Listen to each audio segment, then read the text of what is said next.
नमस्कार, आप देख रहे हैं लाइव मिथिला। मैं हूं कमलेंद्र झा। होली का त्योहार है, हर तरफ उमंग ही उमंग है। होली दरअसल 2 दिन का त्योहार होता है। पहले दिन होलिका दहन और दूसरे दिन रंगों का त्योहार मनाया जाता है। आखिरकार होलिका दहन से लेकर धुरखेल तक होली का जो ये एक सेगमेंट है, इसमें कब क्या होता है और इसके पीछे क्या मान्यताएं हैं, इन सब मुद्दों पर आज हम चर्चा करेंगे। तो आइए सबसे पहले शुरुआत करें होलिका दहन से। होली 2 दिनों का वार्षिक त्यौहार है, जिसमें पहले दिन होलिका दहन किया जाता है तो दूसरे दिन रंगों से खेलते हैं। होलिका दहन की शाम को लकड़ियों के ढेर जलाए जाते हैं और वहीं अगले दिन धुलंडी मतलब रंगों का त्यौहार होता है। इन दोनों ही दिनों के पीछे पौराणिक मान्यताएं हैं। होली की शुरुआत होलिका दहन से होती है, जो फागुन मास के पूर्णिमा की रात को जलाया जाता है। उसके अगले दिन रंगों का त्यौहार होली मनाया जाता है। इस बार होली 7 और 8 मार्च को मनाया जा रहा है।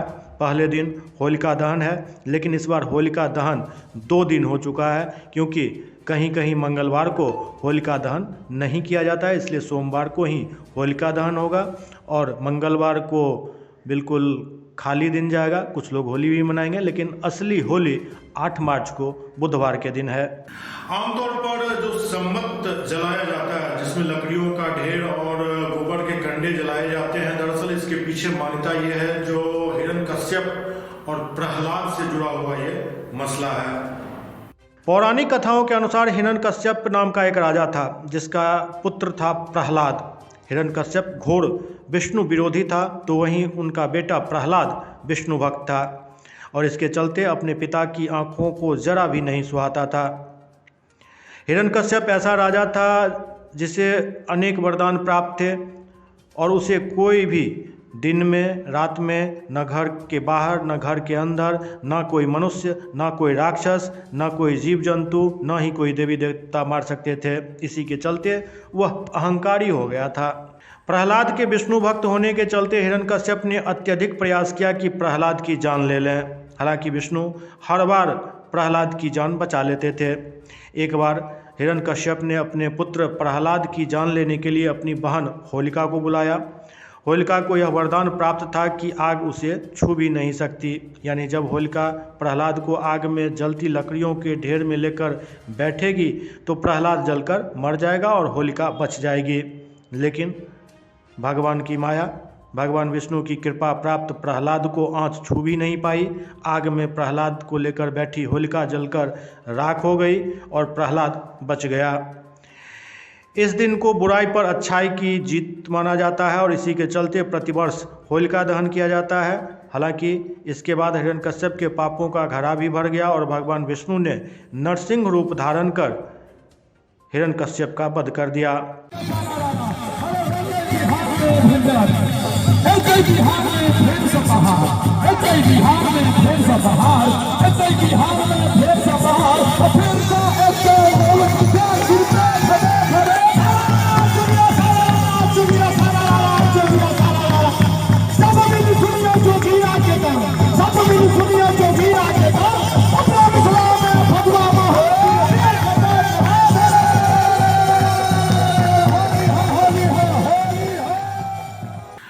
अब इसके बाद कहीं कहीं कामदेव और राधा कृष्ण की कथाएं भी होली के लिए प्रचलित हैं।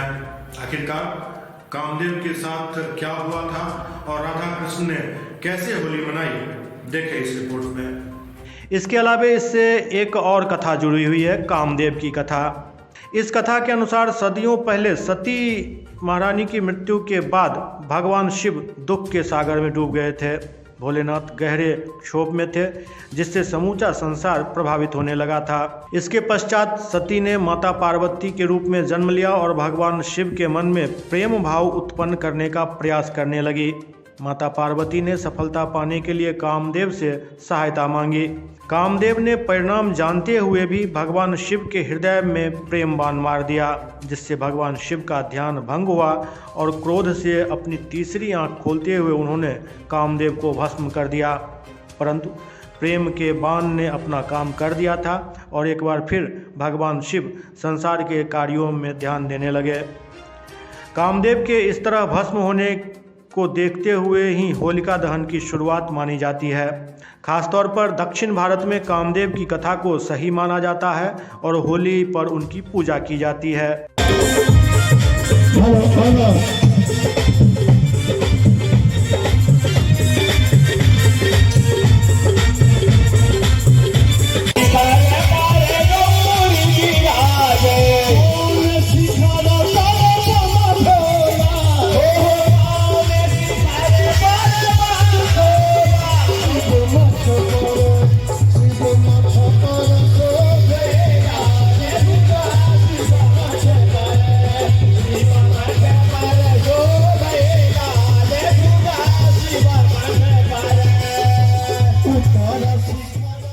तीसरी कथा है राधा कृष्ण से जुड़ी हुई। मान्यता अनुसार भगवान श्री कृष्ण को बचपन में दूध पिलाकर राक्षसी ने मारने का प्रयास किया था। श्री कृष्ण की जान तो बच गई थी, लेकिन उनके शरीर का रंग इस चलते नीला पड़ गया था। राधा रानी बचपन से ही गोरी थी और इस चलते श्री कृष्ण को चिढ़ाया करती थी। इसलिए राधा रानी को अपनी तरह रंगने के लिए श्री कृष्ण ने उन्हें तरह तरह के रंगों में रंग दिया। दोनों प्रेम पूर्वक हर वर्ष इस दिन की याद में फाल्गुन मास में रंगों की होली खेलने लगे और मान्यता अनुसार इसीलिए होली पर गुलाल उड़ाया जाता है और होली खेली जाती है। साथ साथ फूलों की होली खेलने की भी प्रथा है। फूलों की होली खेलने के पीछे भी राधा कृष्ण की कथा है। कहते हैं कि भगवान श्री कृष्ण एक बार कहीं दूर गए तो राधा रानी उदास हो गई और उनकी उदासी से प्रकृति भी प्रभावित हुई, जिससे हर ओर फूल और पेड़ पौधे मुरझाने लगे। जब भगवान श्री कृष्ण लौट आए तो राधा रानी का चित्त प्रसन्न हो गया और सभी फूल एक बार फिर खिल गए। इसके बाद श्री कृष्ण ने राधा रानी को चिढ़ाते हुए उन पर फूल फेंके तो गोपियां भी देखा देखी यही करने लगीं। इसके बाद से ही फूलों की होली खेले जाने की शुरुआत हुई।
तो अभी आपने देखा जो होलिका दहन से लेकर होली तक का ये जो एक त्योहार है, ये कब, कैसे और किन किन मान्यताओं के आधार पर मनाया जाता है। आप तमाम दर्शकों को होली की हार्दिक शुभकामना देते हुए विदा चाहेंगे। देखते रहिए लाइव बतलाव। नमस्कार।